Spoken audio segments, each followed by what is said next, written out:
Over the years, I've learned that no matter how hard you work, working hard has little correlation to how much you earn. Or, more importantly, what others around you believe you're worth. Earning potential is related to one thing and one thing only: the value of what it is you do. Let me give you a few business examples.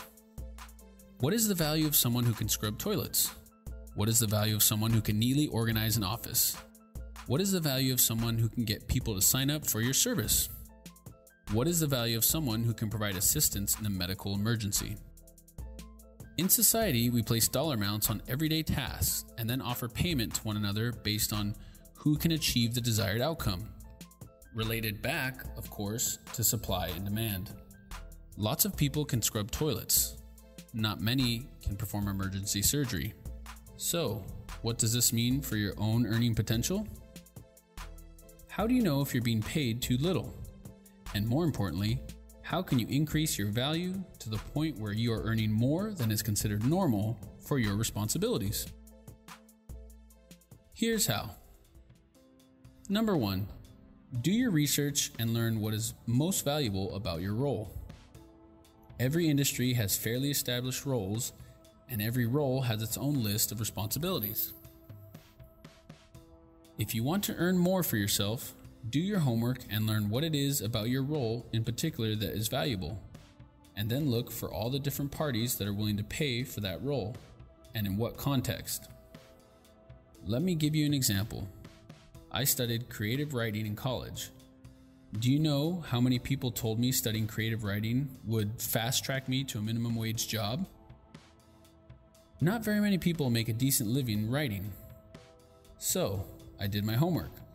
I asked myself, who needs a good writer? What would my value potentially be to them? Turns out, CEOs with powerful messages often struggle to tackle a blank page.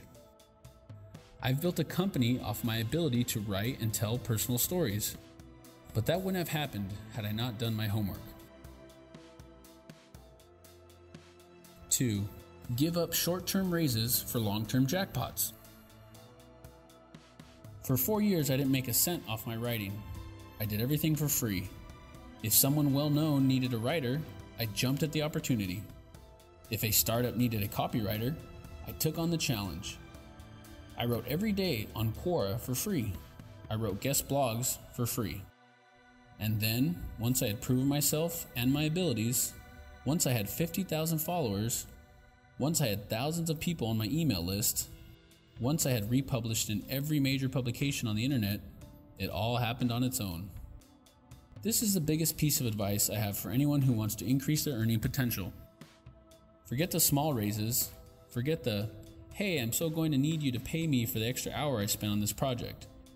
Forget it all. Instead of asking for that hour paid, ask for an introduction to someone else.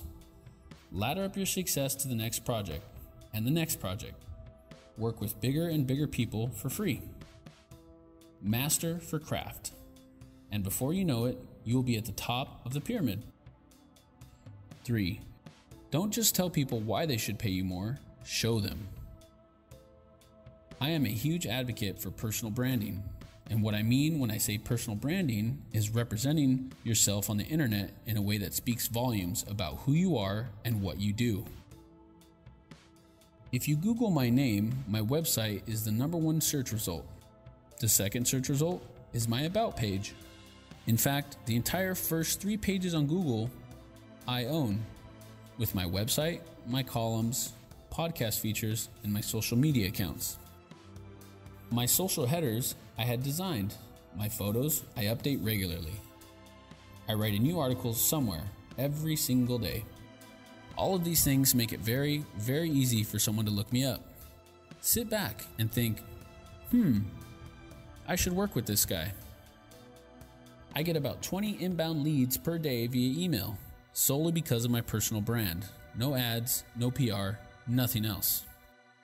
Which is why I balk at the people who talk and talk and talk about how great they are. Meanwhile, they're practically invisible on the internet. Everything they do is outdated. They don't share any content that proves they walk the walk. From all the way over here, in front of my laptop, how am I supposed to know there's someone worth working with? Stop telling, start showing. And I don't mean entrepreneurs. If you are an employee of a company, you will get paid more if you have a strong personal brand. 4. You can't rationalize with the customer.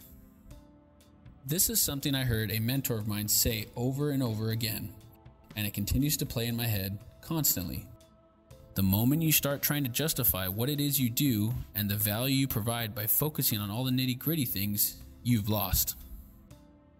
Sure, you might win their business in the end, but it's not the win you're going to want. Rationalizing with people only devalues what it is you do. You have to show them the vision. You have to get them to see emotional impact. This is what people do when I tell them what I charge as a writer. They say, "That's absurd. I could hire a copywriter for $25 an hour on Craigslist. I pay someone 5 cents per word." Yes, you absolutely could. And what would you get back is a bunch of words on a page, fulfilling your rationalized expectation. What you won't get is the conviction, the voice, the tone you want representing you and everything you do. What you won't get is someone emailing you after saying, "I was extremely impressed with the piece you just published today." Rationalizing with the customer would be, in this example, focusing on how much they are paying per word or per piece. I don't rationalize. I show them the real value I'm providing, which always focuses on a desired outcome. 5. Ask. It's amazing to me how many people complain about their current situation, but never ask for a different result. It's a very, very rare thing for an employer or a client to wake up one morning, call you up, or bring you into their office, sit you down and say, "You know what? I'm going to pay you more." It just doesn't happen that way. Like I said, people don't earn what they deserve. They earn what they negotiate. If you feel you deserve to be paid more, in whatever context you are working in, it's your responsibility to ask. You have to bring it up with your employer. You have to bring it to the attention of your client. And most importantly, you have to be prepared for them to say no, and then to explain what value you provide that warrants an increase in your earnings. That's all for now. Thanks for watching. This information was written and shared by Nicolas Cole, who is a writer and founder of Digital Press.